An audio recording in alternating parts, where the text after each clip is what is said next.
Guys, give it up for Tom Kenny and Bill Fagerbakke. Yeah! Woo! Yeah! From SpongeBob SquarePants. Yes, we are here at CBR, which of course you all know stands for Cord Blood Registry. Exactly. So no, it doesn't. Did you know I was going to ask you that we're looking for a new acronym for our site? CBR started as Comic Book Resources, but like Comic-Con itself, has just blown up into all things pop. I know. So now we go by CBR. You've outgrown your moniker. Just like Comic-Con. SpongeBob is 25. Happy anniversary, guys. Thank you, darling. You remembered. I did. I'm letting in case you want to feel old. SpongeBob is 25.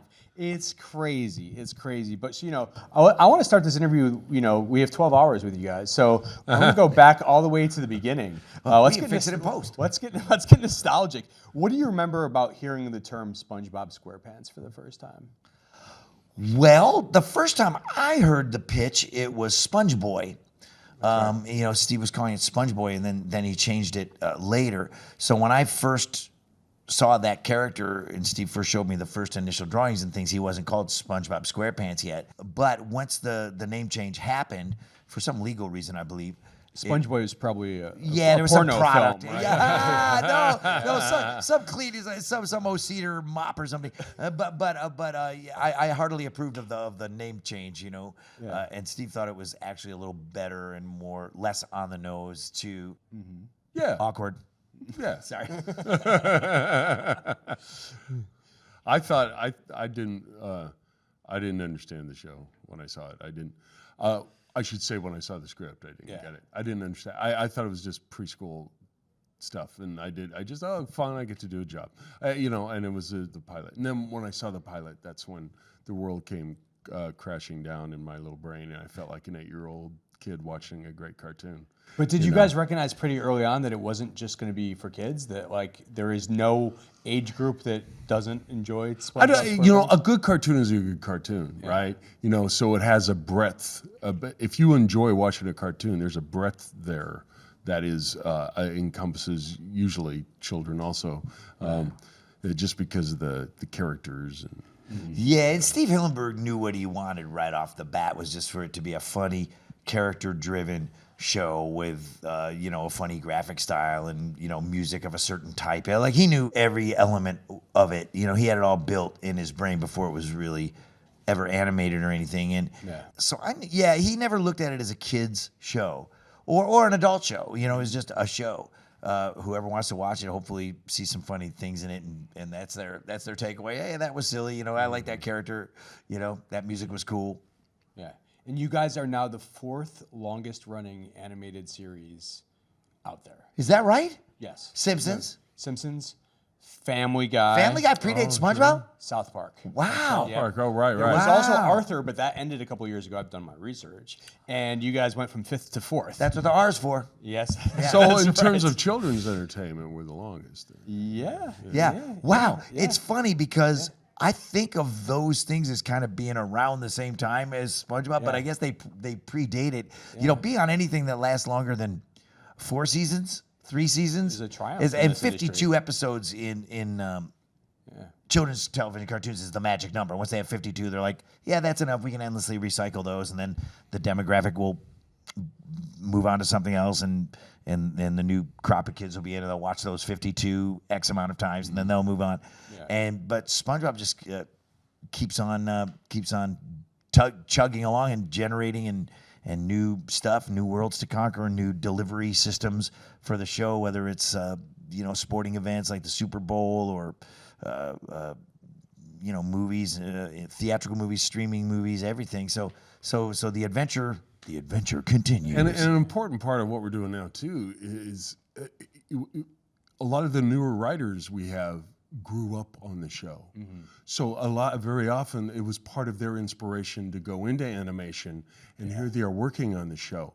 That's a remarkable dynamic. And a lot of them, their goal was to work on SpongeBob, which is kind of cool. Like one of the younger writers showed me a picture that they made in like 4th grade on lined paper of SpongeBob, and they're like, I'm working on SpongeBob. It's kind of magical. And then there's the old old dogs, you know, the senseis, the Yodas that are still on the show, you know, the writers, animators, and a lot of those folks, most of those folks are still OG SpongeBob, and you know, the cast is all the same. You know, we lost Steve obviously, you know, quite a few years ago now, but we keep on ticking. Keep on ticking, man. Keep it just going. As much fun now as we have a ball. That's awesome. Yeah, that's so good to hear. How long do you guys think you're going to keep going? Are you going to wait till The Simpsons ends and then keep going 10, 15 years longer just to get that record, to get that #1? Oh, man, that would be great. What an honor that would be, because I love that show and those writers and, you know, the predictions, how many things that have come true did The Simpsons predict years before they happen, and it's still happening. Yeah. So hopefully SpongeBob will have that lifespan, and you know, same with Family Guy. I think there's room for everybody in South Park as well. So yeah, we're just hoping that we're in that pantheon. Indeed. What do you guys think is the secret to its longevity? It's what Hillenburg did. He did something so unique, and you know, his lifelong passion was marine biology and animation. So and comedy and also abstract art too. Like he was into, you know, a lot of the animation that he did before SpongeBob was abstract. It didn't have a plot or a story. It was just, you know, trippy designs, you know, like 2001, like the space trip in 2001.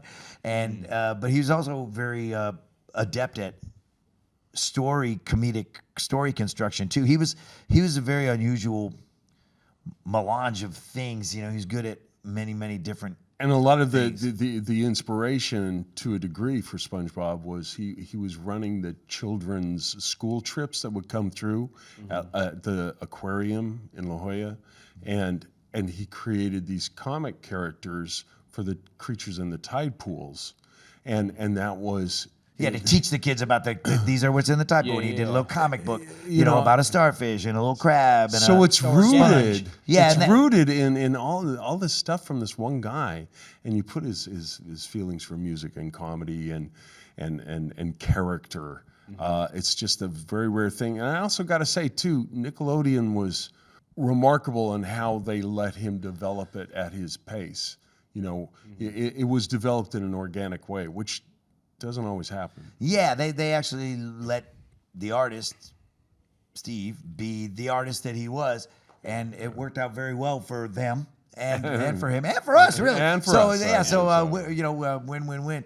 25 years is crazy to even think about because we've never really stopped. You know, so you don't realize how fast those pages are falling off the calendar. They're flying off the calendar, you know, like a hurricane.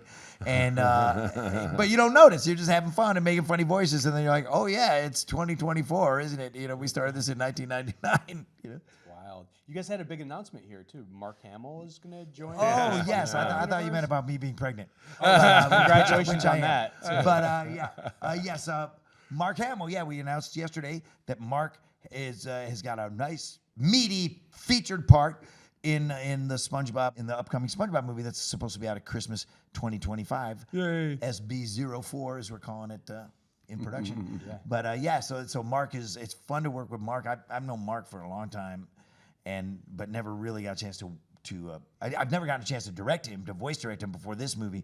But you know, we would do stuff like the regular show or you know, Marvel stuff or sometimes DC stuff, you know. And he's got a whole catalog. Oh yeah, he's a very versatile voice actor. Yeah. You know, like even if George Lucas was never born, Mark would still be one of the great voice actors. Sure. So yeah, it's just a blast working with him, and he's loving it because, you know, he's playing the Flying Dutchman, you know, the character, and I'm like, Mark, you can't be. He's like, was that too big? I go, you can't be too big. You know what I mean? He's like, wow, this is so free. It's like doing children's theater. I go, that's what it's like. So it's like, yeah, you're playing to the back row. Yeah. And so he's having a really good time just hamming it up. Nice. And every actor wants to be able to do that. That's Every right. actor, hamming it up. Hand me that scenery. I'm going to chew on every it. character wants to do that at least once. You know, like subtlety's great, but sometimes you want somebody to just go, all bets are off, just go nuts, and you go, wow, you know, then it's kid in the candy store time. And Mark is wrecking the candy store. Yeah, he's amazing. Yeah.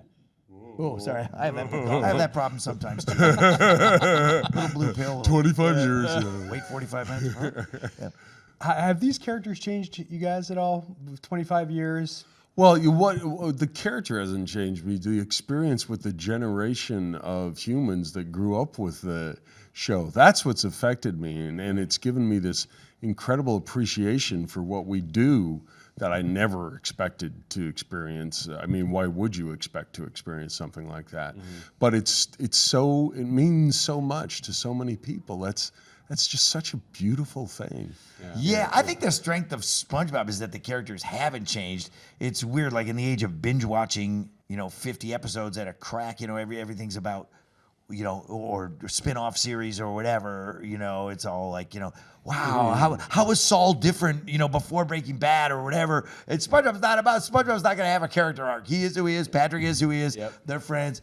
And Mr. Krabs, Sandy, Plankton, they all just are this archetypes, I think that's kind of the comfort food aspect to people. Like, you can watch a SpongeBob episode that was just made this year and understand everything you need to know about SpongeBob since 1999. You know what I mean? It's not like you need to go on a website and like catch up. You know what I mean? So yeah, you don't need to watch like the Talking Dead SpongeBob broadcast to tell you what happened the last 50 seasons. Right.